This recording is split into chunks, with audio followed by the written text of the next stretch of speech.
Sir, this is the presidential suite we're talking about. The way she said presidential suite made it sound like a foreign language, like it physically didn't belong in the same sentence as the man standing in front of her. Worn jeans, faded jacket, a toddler asleep on his shoulder. Behind him, another kid quietly holding a sketchbook, eyes tired from the drive. He nodded, calmly. Yes, for one night. She looked at the other receptionist, barely suppressing a grin. No reservation. No luggage but that backpack. She tapped her keyboard, extra loud, like punctuation. Unfortunately, we're at capacity for premium accommodations. He didn't argue, just waited. She sighed. Well, there is a storage space downstairs. No bed, but it's warm. We can give you a couple blankets. He blinked. Storage space? She shrugged. It's either that or somewhere else. Totally your call. The man looked at his kids, then back at her. No outburst, no curse, just disappointment. Deep, heavy, familiar. He nodded once. All right, he said quietly. But before I go, do me a favor? She raised an eyebrow. Sure. He pulled a small black key fob from his pocket and placed it gently on the desk. Run that through your system. It'll tell you who signed your last payroll. And just like that, her smile dropped. Ever been judged by how you look? Like if someone once treated you like you didn't matter. Share this if you've seen it happen, because this time, silence doesn't win. Daniel Reed woke up before the sun. He always did. It wasn't military training. Wasn't discipline either. It was habit, carved over years of running a business no one thought he could build, years of people looking past him in boardrooms, years of quietly being the last one to leave, the first one to clean up. This morning was different.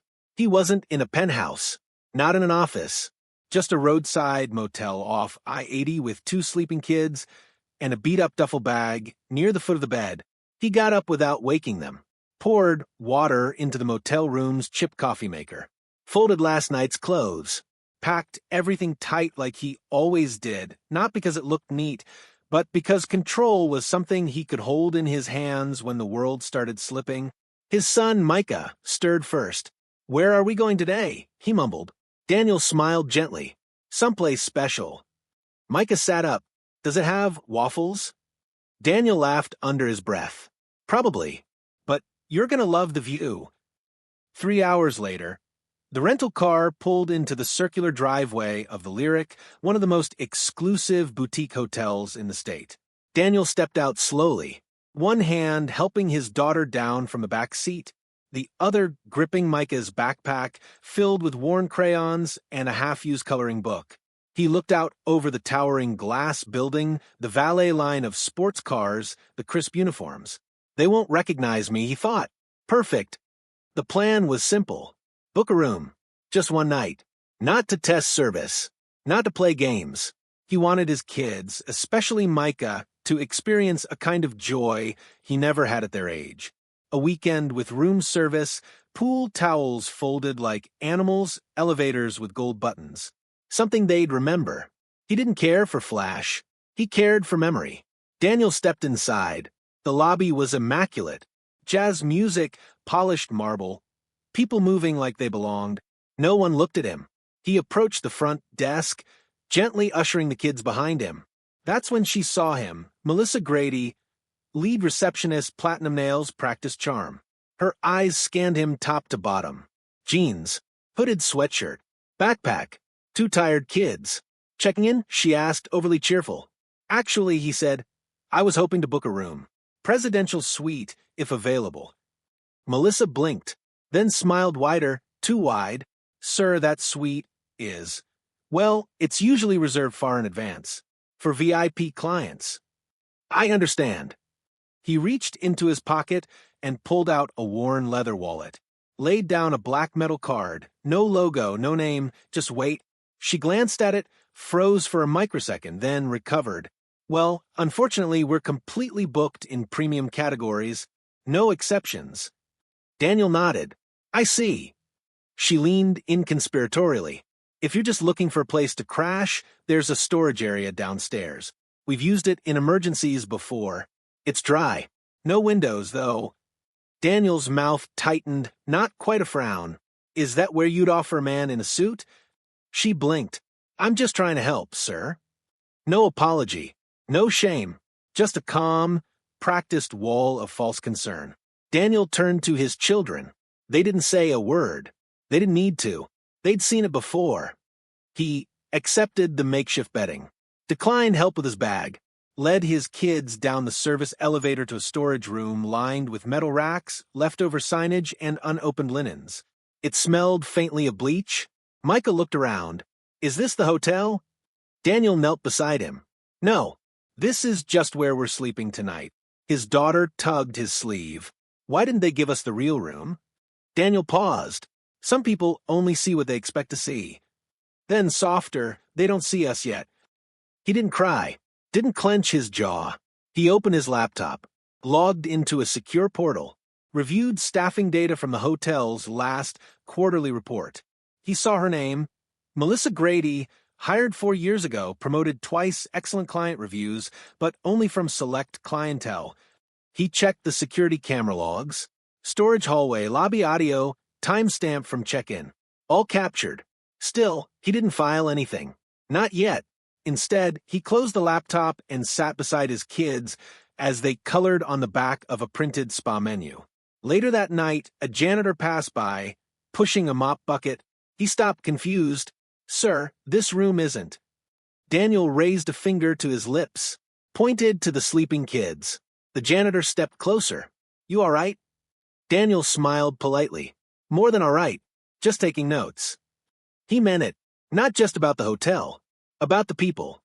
The next morning, Daniel folded the blankets himself, wiped the floor clean with a towel, carried both kids' shoes in one hand and the duffel in the other. He passed the same front desk. Melissa didn't look up, didn't even pretend to remember him. Behind her, the hotel manager laughed over a phone call, sipping from a mug labeled, I approve budgets, not emotions. Daniel took one look around the lobby, took a deep breath, then walked out. Not humiliated, ready. Because if there's one thing Daniel Reed learned in life, it's that the worst people always think they've won right after they stop looking at you. They think silence is surrender. They think dignity is weakness. They think a dad with 2 kids and no reservation means nobody, and that's what makes them so easy to dismantle. One report, one audit, one public meeting at a time of his choosing. Daniel Reed didn't drive away. He took his kids to a nearby diner, nothing fancy. Pancakes, crayons, a refillable coffee mug. The kind of place where no one blinked at his tired eyes or wrinkled jacket. He let the kids eat slowly, wiping syrup from his daughter's fingers, refilling Micah's orange juice twice. All the while he scrolled through his tablet. On the screen, internal Portal Lyric Hospitality Group. It wasn't public. Not even mid-level managers had access, but Daniel didn't need permission, because he owned the system. Username, D.Reed. Clearance. Founder and executive director. Access route. He pulled up the Lyrics quarterly data. High occupancy. Strong customer satisfaction on paper. But deeper in the logs, Daniel found something more telling. A flagged note from 3 weeks ago.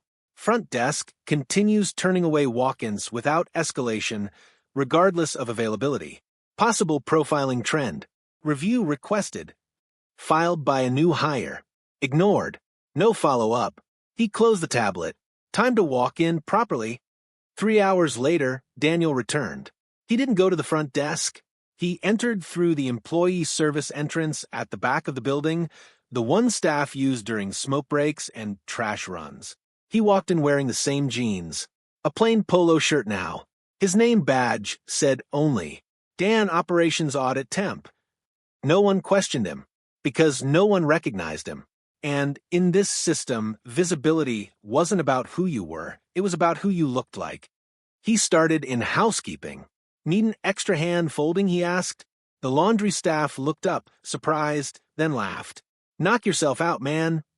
They handed him a pile of pillowcases, showed him the rhythm. Fold, flip, press. As he worked, they talked. About hours being cut.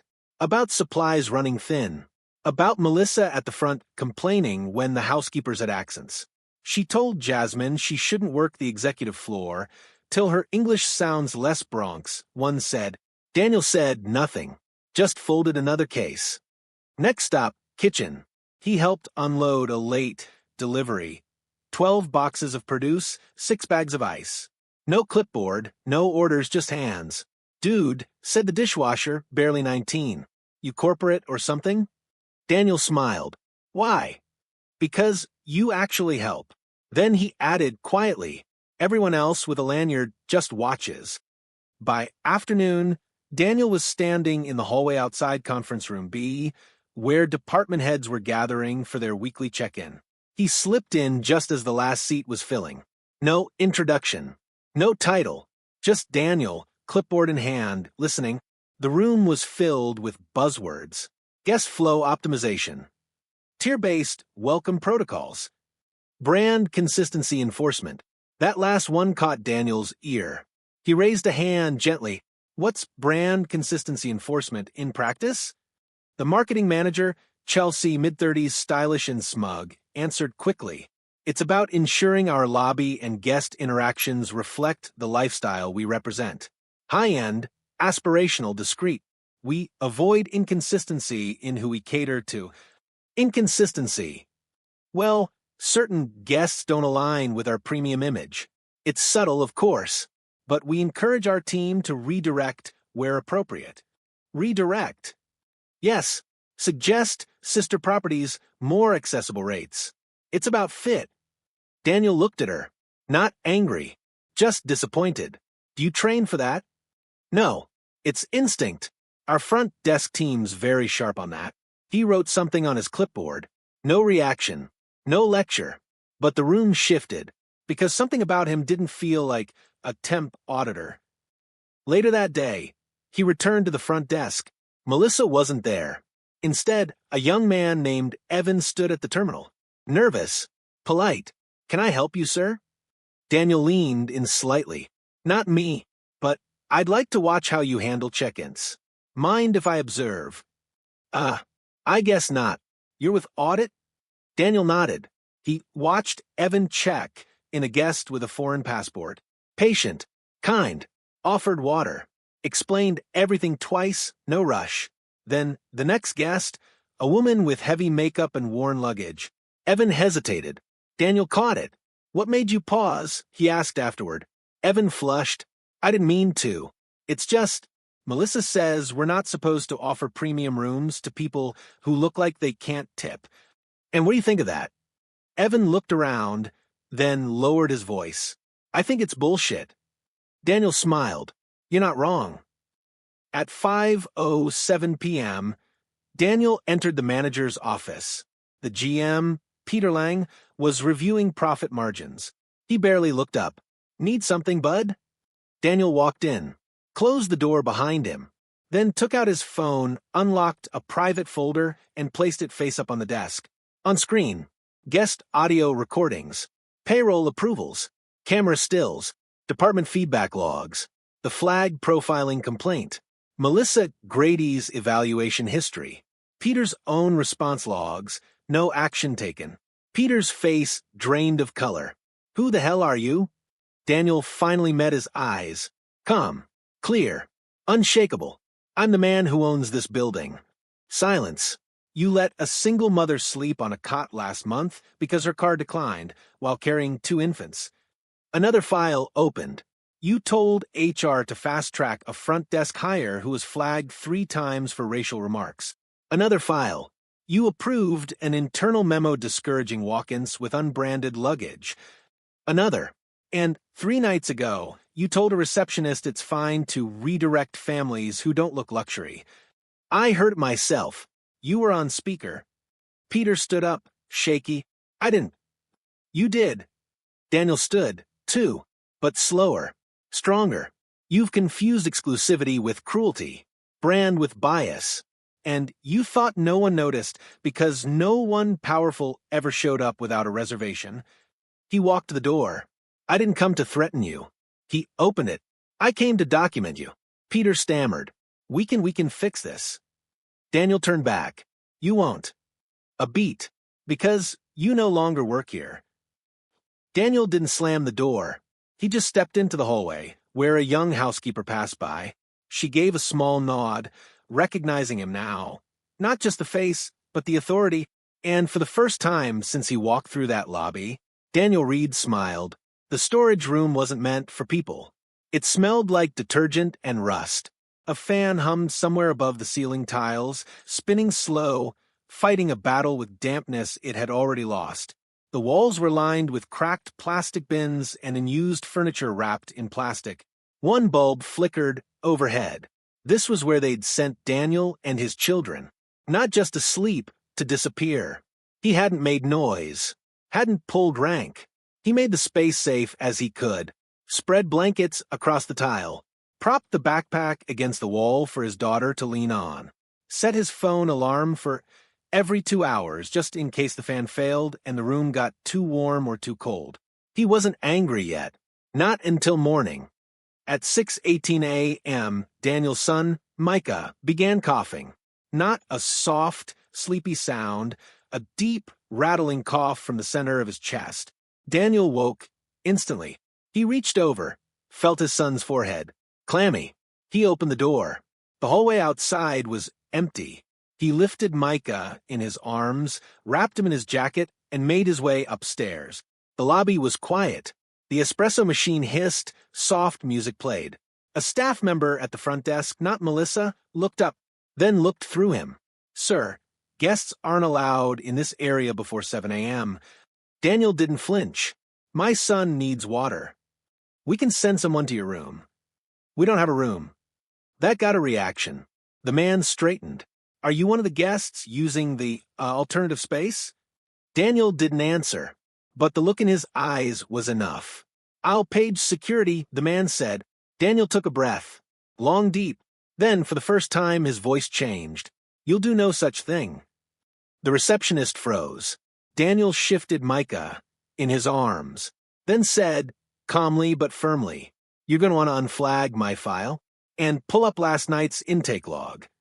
The man hesitated, but something in Daniel's tone, not threat, not fear, but command, made him move. A few taps, then a pause, and then the screen changed. Daniel saw it. The moment recognition hit. The name on the profile, the clearance level, the red override tag.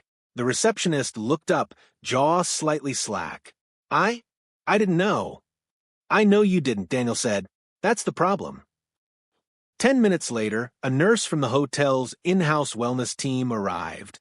She checked Micah's vitals, offered medication, water, gentle words. Daniel didn't leave his son's side, but his hands were steady now, and his silence? It wasn't peace. It was preparation. Back in the staff wing, Melissa walked into the break room with her coffee just as her name lit up on the department screen. Mandatory review, compliance investigation in progress. She frowned. What the hell? Daniel made no public announcement.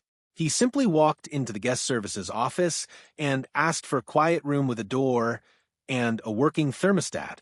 They gave him conference room 2A. He set his laptop on the polished table, connected to the secure line, and began logging everything. Dates, names, room assignments, dismissals, the cough, the chemical box stored too close to the linens, the mildew on the cot, the camera footage, every moment documented. Because this wasn't about a bad night anymore. It was about harm.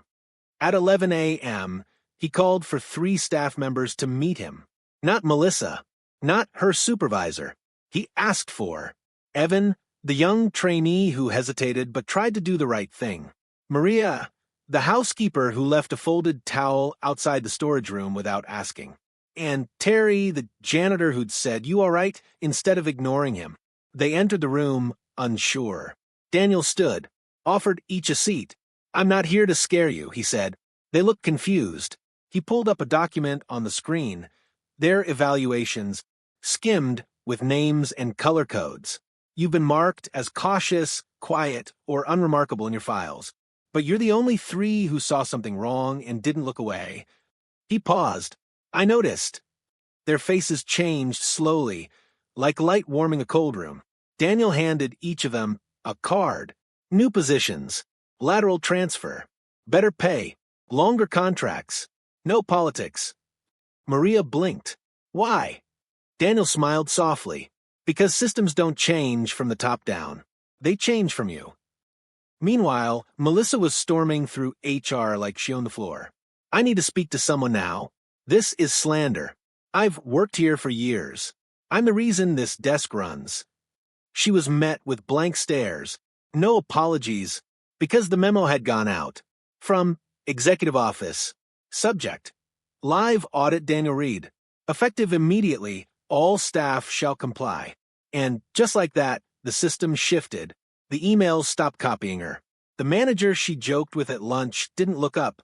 And when she passed the trainee, Evan, he didn't flinch. He nodded. She'd been outranked. Not by force, by integrity.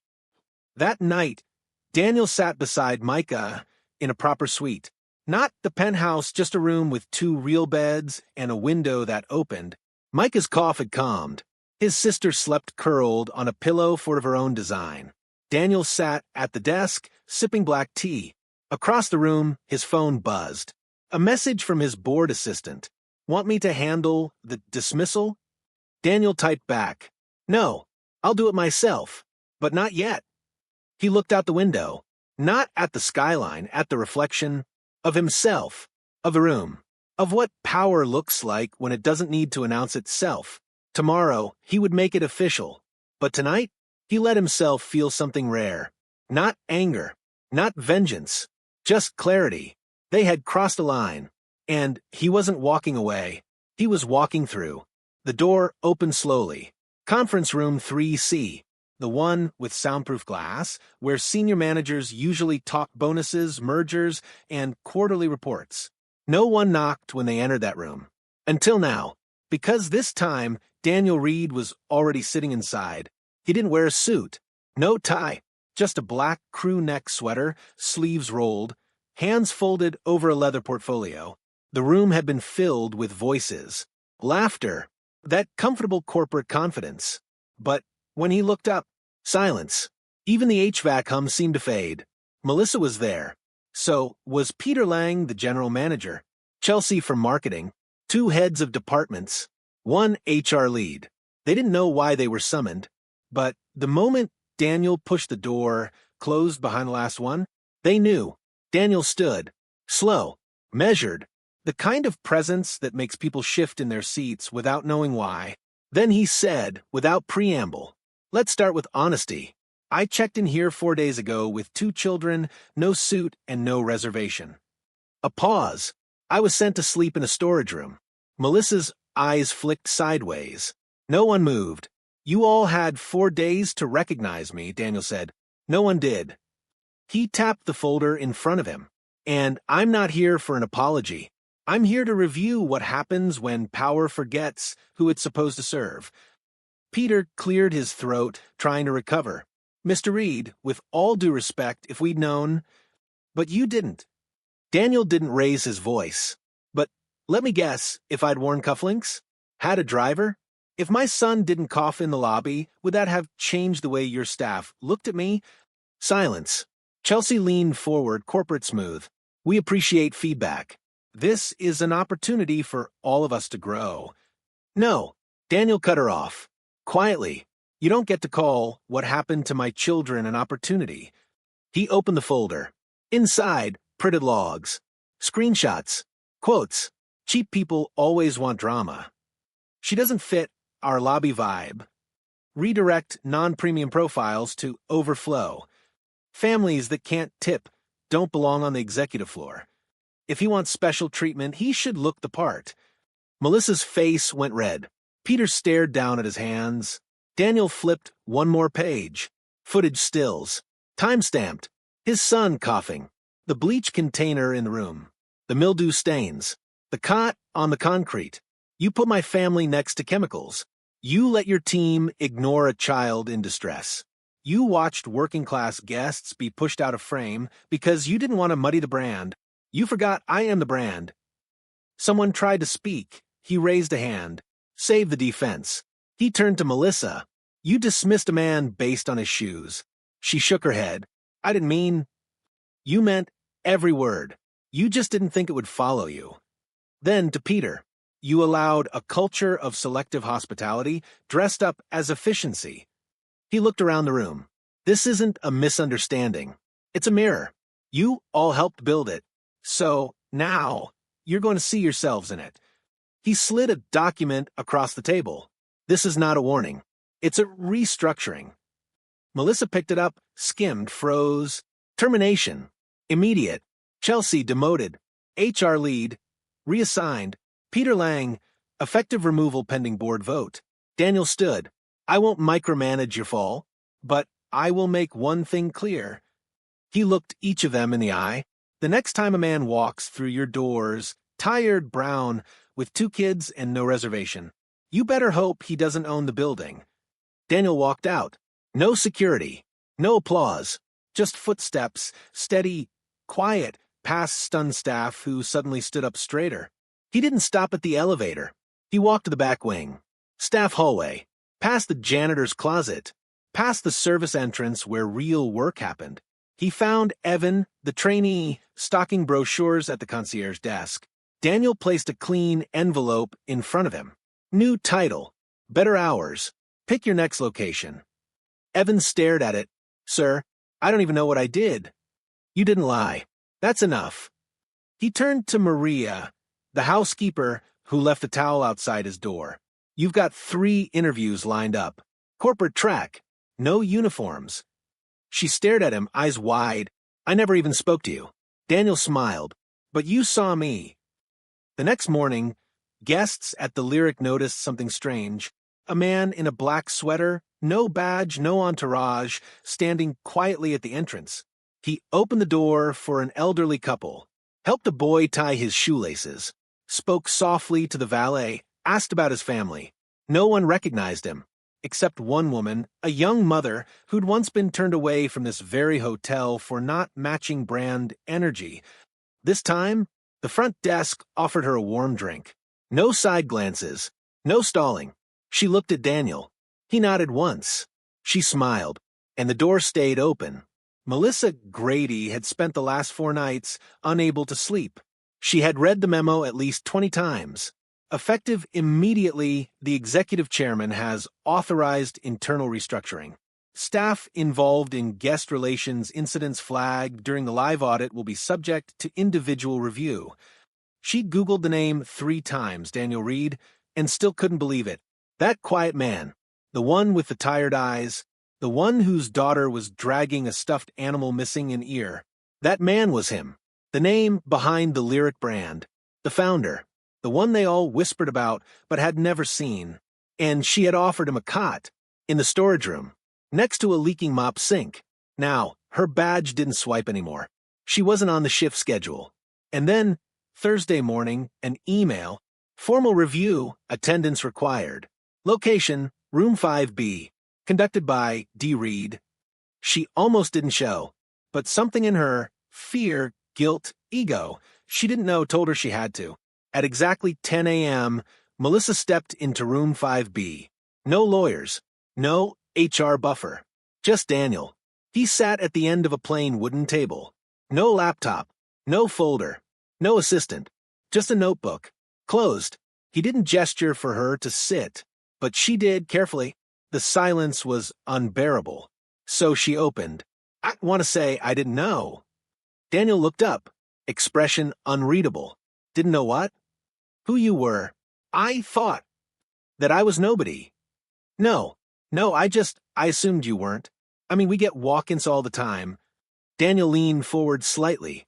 Melissa, you didn't judge me because you didn't know who I was. You judged me because you thought you did. She blinked. I wasn't trying to be rude. It was a busy night. We were at capacity. You weren't, he said flatly. She stopped. I checked the logs, he continued. You had 2 suites blocked for a vendor who canceled. One was released by midnight. The other stayed empty. She opened her mouth, closed it. Daniel tilted his head slightly. You looked at my jacket, my shoes, the kids, and you made a decision. Not based on training, not on policy, but on instinct. Melissa fidgeted. We're taught to protect the brand, to screen for risk.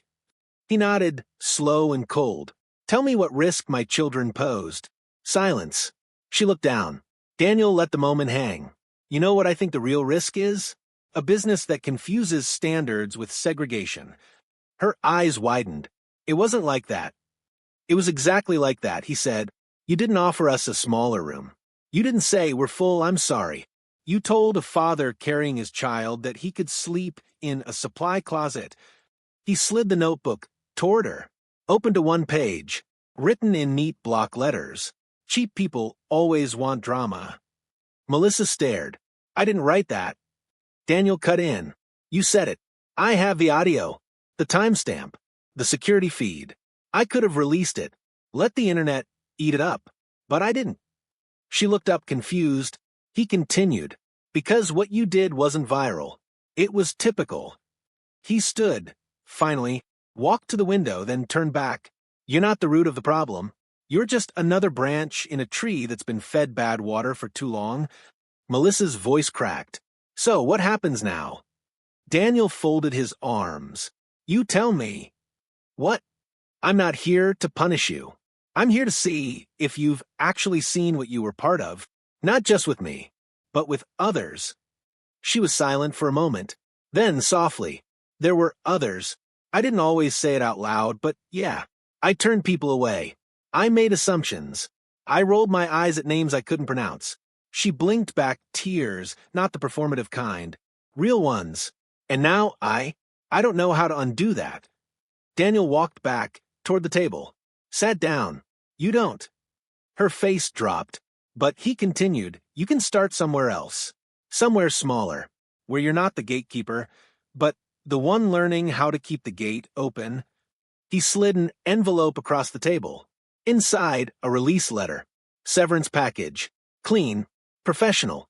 No black mark. No press. But also, no second chance here. Melissa took it with shaking hands. Thank you, she whispered. Daniel stood again, held out his hand. Not warmly, but firmly. You don't owe me anything. But you owe them, every person you didn't look in the eye, more than one apology. She nodded, tears finally falling. Then she left. Outside the room, Daniel didn't stop to exhale. He walked to the break room. 3 housekeepers were eating lunch, quietly speaking Spanish. They fell silent when he entered. He sat down, pulled out his notebook, and asked, how would you design the front desk protocol? They stared. Then one brave voice answered. Start with eye contact. Daniel smiled, wrote it down. Keep going. The next morning, the Lyric sent out a company-wide memo. New policy. Every guest is treated as if they already belong, until they prove otherwise, not the other way around. Signed, Daniel Reed, Executive Chairman. It started with a text message, short, unremarkable, from Maria L. Housekeeping to D. Reed. Time, 7:46 p.m. Message, there's something you should see. 3rd floor. Staff closet.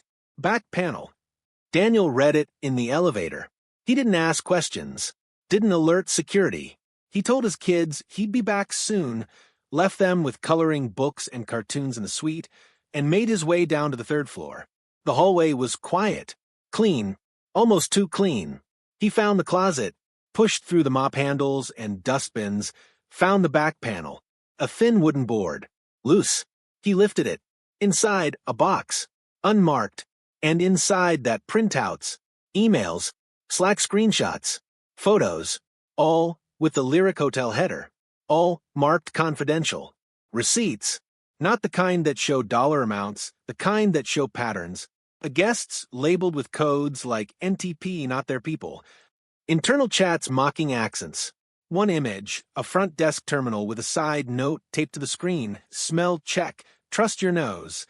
Daniel sat on the mop bucket and read through every page. Then he folded them all back up, replaced the board, and walked out. But he didn't go back to his room. He went straight to security control. And for the first time since his arrival, he used his executive override clearance. The door buzzed open.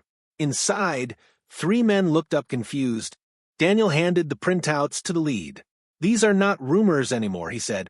You've got a pattern of abuse, and you're going to help me trace where it starts and where it was allowed to keep going. No questions.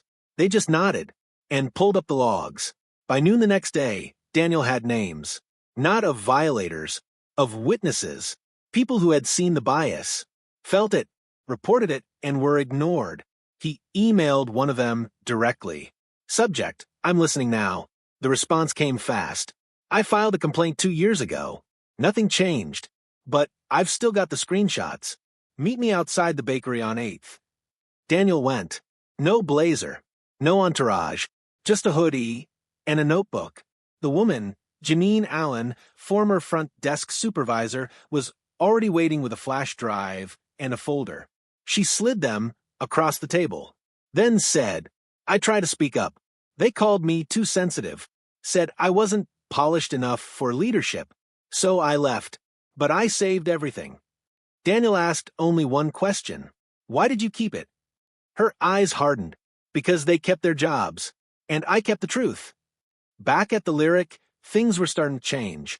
Not just from above, from below. It started in whispers, then became sentences, then full confessions. A valet told the new front desk lead that Melissa once made him swap out a car from the driveway because it looked too beat up for the property line. A night shift security officer admitted he was instructed to hover when guests were black, but relax when they were white men in suits. A marketing intern forwarded an internal deck from 2 years ago. Guest profile segmentation. Aspirational versus operational, with images that clearly skewed by race and income. Daniel reviewed it all. Didn't shout. Didn't fire everyone. He called a staff-wide town hall instead. They packed the ballroom. Front desk, housekeeping, maintenance, waitstaff, kitchen.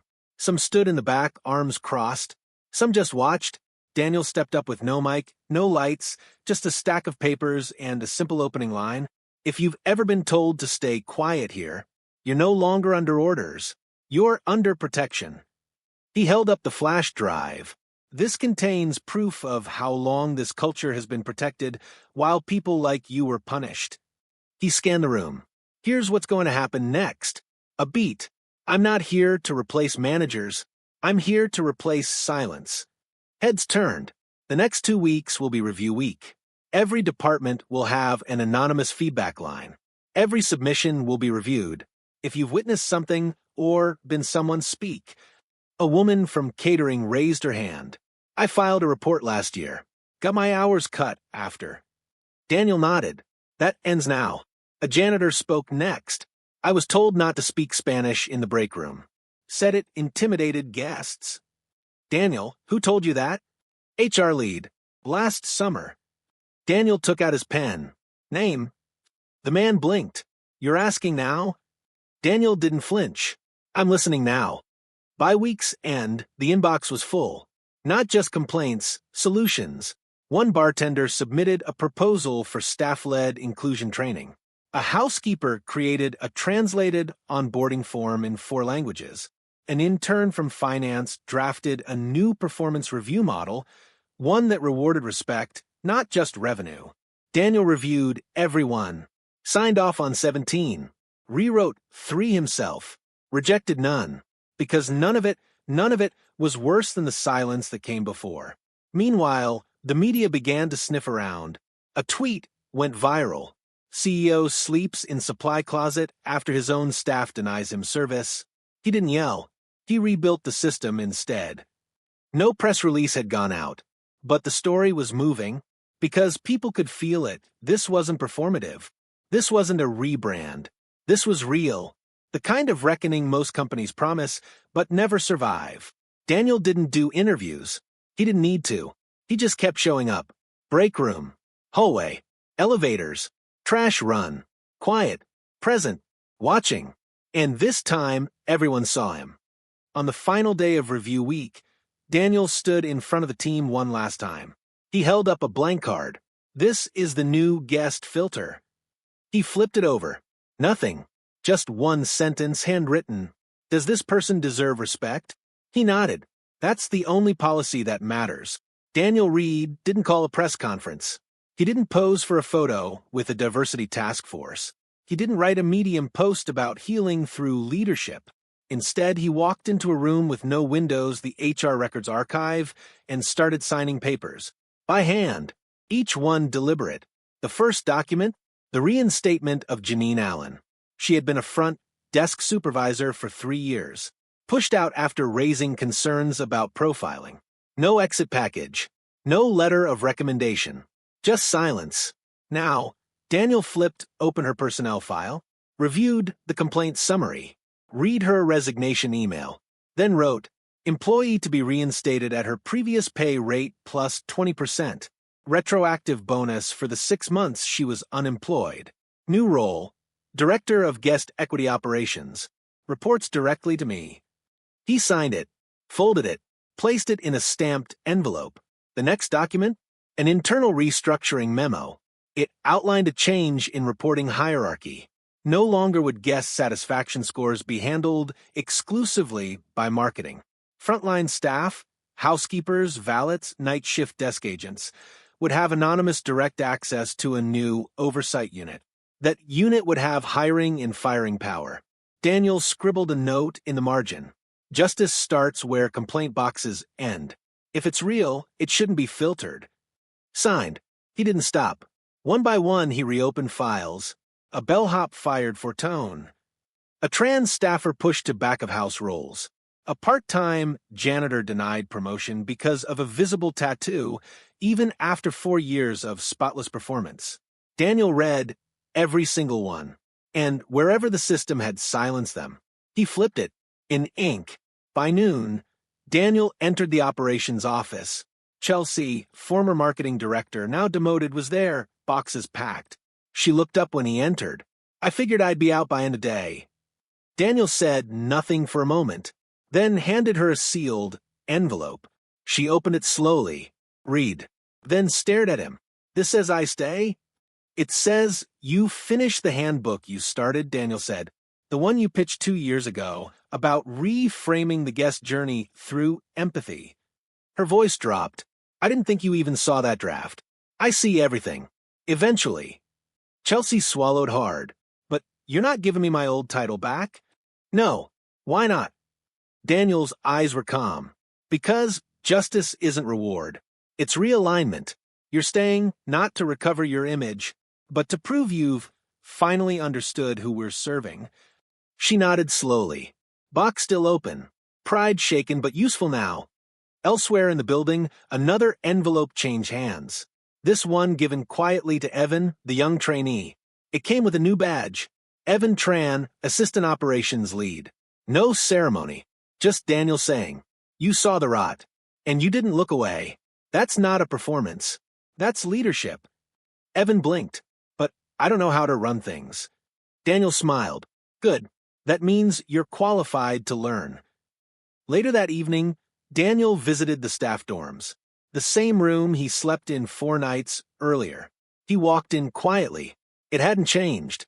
Same creaky bunk beds. Same broken light fixture in the hallway. He sat on the mattress. Bounced once. Still firm. Still real. Then he opened a new envelope. This one was personal. Inside, his resignation draft. From the executive chairman role. He didn't sign it. Just stared at it. Because for the first time in years, he felt like his title had caught up to his purpose. And maybe, just maybe, there was still work only he could do. For now, he folded the paper, slid it back in the envelope, wrote on the outside, not yet. The next morning, the ripple effects were everywhere. The internal portal had a new banner. Every door is open. Every name is seen. Every voice is heard. DR. Staff gathered in corners, not to gossip, but to share what changes they were already seeing. Janitors getting updated uniforms, same fabric as concierge. Floor managers asking for guest feedback from housekeepers. A new pronoun option added to employee IDs. An old pantry converted into a meditation space for night shift teams. A suggestion box that actually got emptied. One staffer left a note. This place used to feel like a ladder. Now it feels like a circle. Daniel read it on his way out of the building. He didn't keep it. He pinned it on the main board where everyone could see. No name, no claim, no pat on the back. Because this wasn't branding. It was what happens when justice stops being a performance and starts being practice. It started with the towels. Not the new ones in guest suites, the old ones in the staff showers. Someone replaced them. Same brand as the VIP floors. No announcement. Just folded, fresh like they mattered. Then came the emails. An anonymous HR survey revealed 73% of staff had never felt safe reporting mistreatment. Now, over 200 responses poured in within the first 48 hours. Next, the uniforms. Gone were the dull, gray polos with outdated logos. The laundry crew got navy shirts with their names stitched clean across the chest. The kitchen staff got moisture-wicking aprons, not because of image, but because heat stroke had been a real problem last summer. And for the first time, the security team was issued vests without the intimidation patch sewn under their shoulders. Then, the camera footage surfaced. It wasn't leaked. It was released by Daniel himself. One clip, no edits, just a silent shot of him carrying his son down the hallway, past luxury suites, past bellboys who didn't stop, into the basement. Then, a still of the storage room. Then, black screen. White letters. Every system has a story. This one is changing. That was it. The post went up on the company intranet. And within a day, it had been downloaded, shared, posted beyond the walls of Lyric. Not viral, visceral. People didn't share it for clicks. They shared it because they'd lived it. First came the internal walkouts. Not in protest, in support. Employees at Lyric branches in Austin, Boston, and Seattle staged 10-minute stand-ins. Uniformed staff lined up at noon and simply stood together. No slogans, just presence. Then came the guests. One woman, Black 42, traveling solo, posted a photo from the New York Lyric location. Her caption, "Stayed here 5 years ago. They treated me like I was trespassing. Stayed again last night. Bellboy knew my name. Concierge offered to store my braids cap like it was Chanel. Something shifted. I see it. I feel it." More comments followed. First time I've seen bilingual signage that wasn't buried in fine print.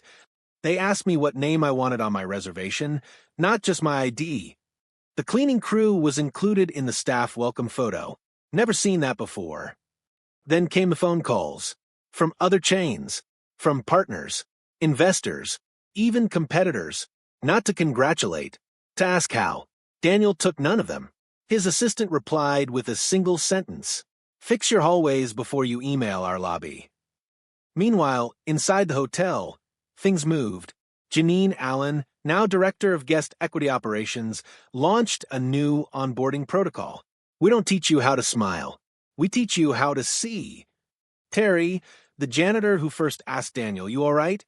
was promoted to facilities liaison, the first person in that role to come from cleaning staff. He got a small office. Whiteboard. Staff key. Didn't change his boots. Evan, now assistant ops lead, asked for permission to develop a mentorship program for quiet employees. Daniel approved it in 6 minutes. And every week, without fail, he walked one lap of the hotel, not to inspect, but to be seen. He passed by dishwashers, interns, receptionists. Never in a rush. Never hiding behind tinted glass. One employee whispered, "It's like having a CEO who ghosts like a housekeeper." Someone else replied, "Yeah, and that's exactly why this place runs now." The press tried to get in. A few articles broke. The CEO who slept in a closet and fired half his management. Lyric Hotel quietly shakes industry with internal revolution. A new model of power. When the owner doesn't announce himself, they emailed Daniel for comment. He declined. Every time. One reporter showed up to the hotel in person. Asked if they could just get a quote. Daniel passed by in the lobby. Paused. Then said, "The quote you want belongs to someone else. Find the housekeeper who trained your favorite concierge. She's got better things to say than I do."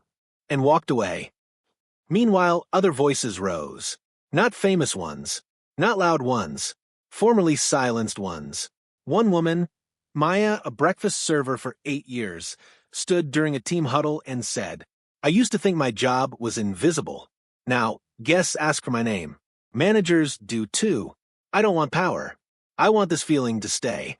Another, a dishwasher named Luis, pulled Daniel aside one evening. "I don't speak English good," he said nervously. Daniel smiled. "You just did." Luis grinned and handed him a crumpled note. It said, "Before I was background. Now I feel part of the picture." The board called Daniel 3 times that month. Not with complaints, with offers. "Let's franchise this new model. Let's brand the story. Let's monetize the reform." Daniel said no, every time, because this wasn't marketing. This was a reintroduction, a way of saying we're still a hotel, but now we know who we're serving. In one final act that month, Daniel did something small. Unnoticed, no cameras. He took the key card from the night he checked in, the one marked Guest Temp Access/Storage B, and framed it. He placed it above the employee locker room exit. Tiny words etched into the brass plaque below. "You may not see them coming, but they'll remember how you made them feel." The next morning, a new hire looked at the frame and asked Evan what it meant. Evan smiled and said, "It means you treat everybody like they're the one who writes your paycheck, because one day they just might be." The hotel was quiet that morning. Not silent, just steady. Breakfast trays rolled without rush. Elevators chimed softly. A father showed his daughter how to press the penthouse button without fear of being stopped. Daniel sat in the cafe downstairs. No coffee, just water. Just waiting. He wasn't waiting for press or board members. He was waiting for someone who had asked to meet in private. And exactly at 9:15, she arrived. Chelsea, former marketing director. One of the first to downplay his concerns. One of the many who had mistaken his silence for surrender. Now, stripped of title, pride dented, she sat across from him. Hair tied back. Sweater, no blazer. Eyes clearer. She spoke first. "You don't have to let me say anything, but I need to say it anyway." Daniel nodded once. She took a breath. "I saw what was happening for years, and I made excuses. Told myself it was just industry standard, that I wasn't the one saying the things, so I couldn't be responsible. But that was a lie." Her voice shook. "I didn't have to say the words. I just had to stay quiet long enough to let them work." Daniel didn't respond right away. Then quietly, "So why now?" Chelsea looked him in the eye. "Because when you sat in that meeting and didn't yell, I realized I'd been more afraid of discomfort than of being wrong." Daniel leaned back, watching her.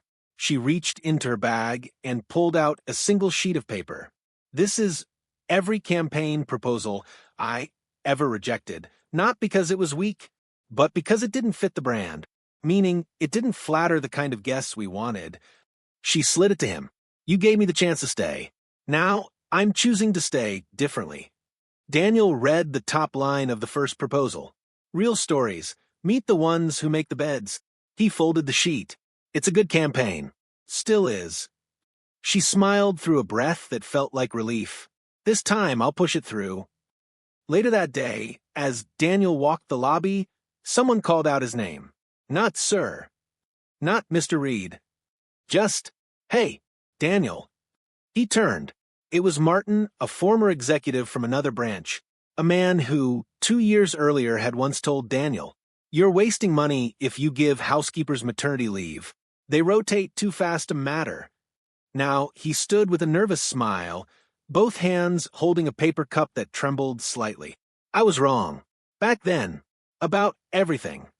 Daniel said nothing. Martin stepped forward. "I heard what happened here. I watched that clip. I saw myself in the background of too many rooms. Rooms where I didn't say enough." Daniel nodded. Martin looked down.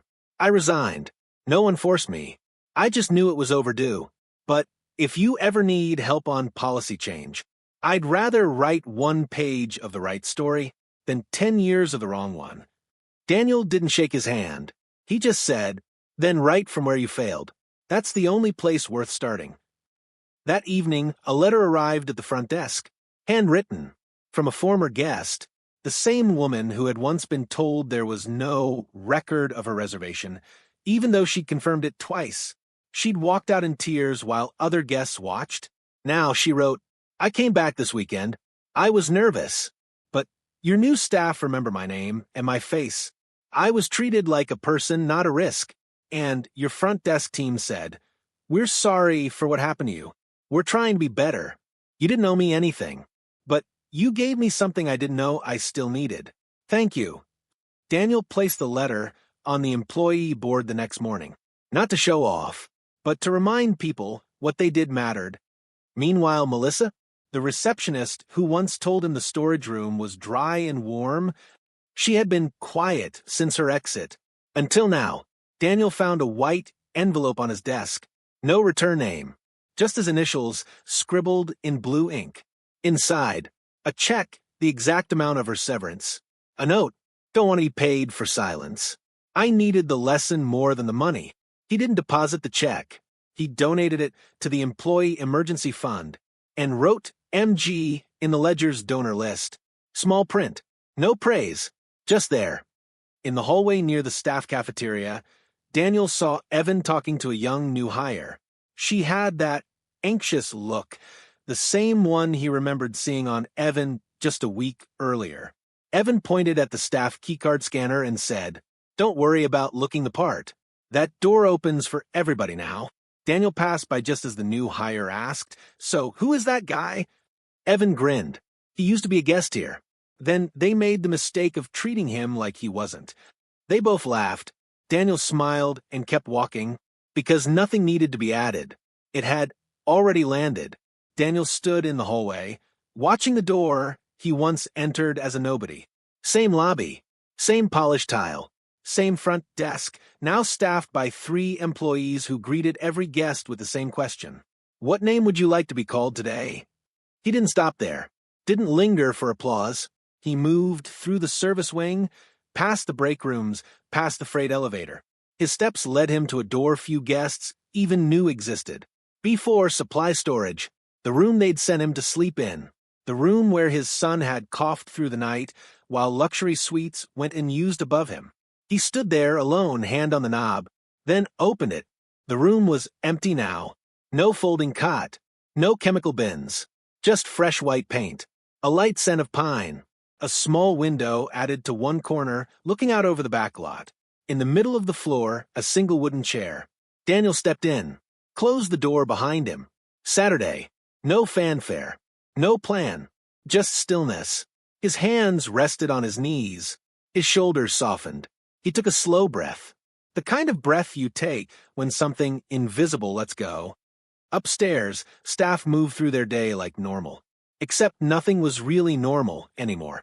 The kitchen played playlists submitted by the dish team. The concierge desk had a rotating photo wall of staff pets. The new intern onboarding packet included 2 mandatory questions. 1. When were you last underestimated? 2. How did you get through it? At 4:07 p.m., Daniel walked into the general operations office. Evan was there. Maria, too. Janine sat by the window, reading printed feedback cards from guests. Daniel placed a small key on the desk. Locker 22, old wing. They looked up curious. Daniel just smiled. "It's time." They followed him quietly through the hallway, past floor B, past the linen room, down to the old wing that had once housed overstock and forgotten files. Locker 22 hadn't been touched in years. Daniel knelt, opened it. Inside, a dusty binder. The original blueprint for the lyric from when he'd first opened the chain 10 years ago. On the first page, a sketch of the lobby, except the front desk was drawn lower, accessible height. The second page, an early mission statement. Everyone is a guest, until they tell us otherwise. Daniel turned to the team. "I forgot this version existed. Got buried under spreadsheets. Metrics. Growth." He looked up at them. "But that's the version I believe in again." He handed the binder to Janine.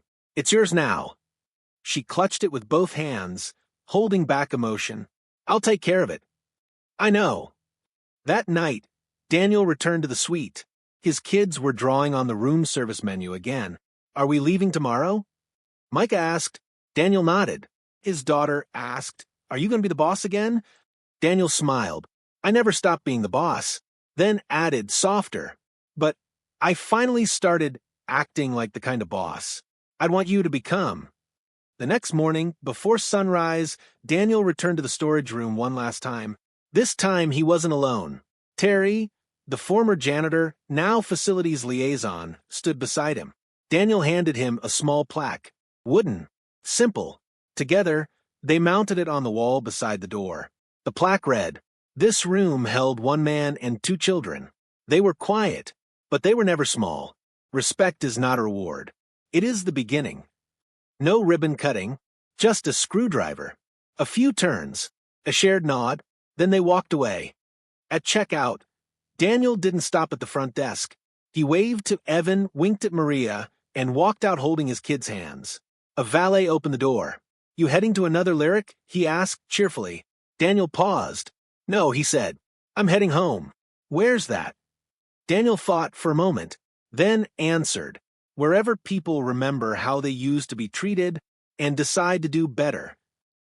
In a quiet office 3 floors up, a new hire sat at their desk, reviewing intake forms.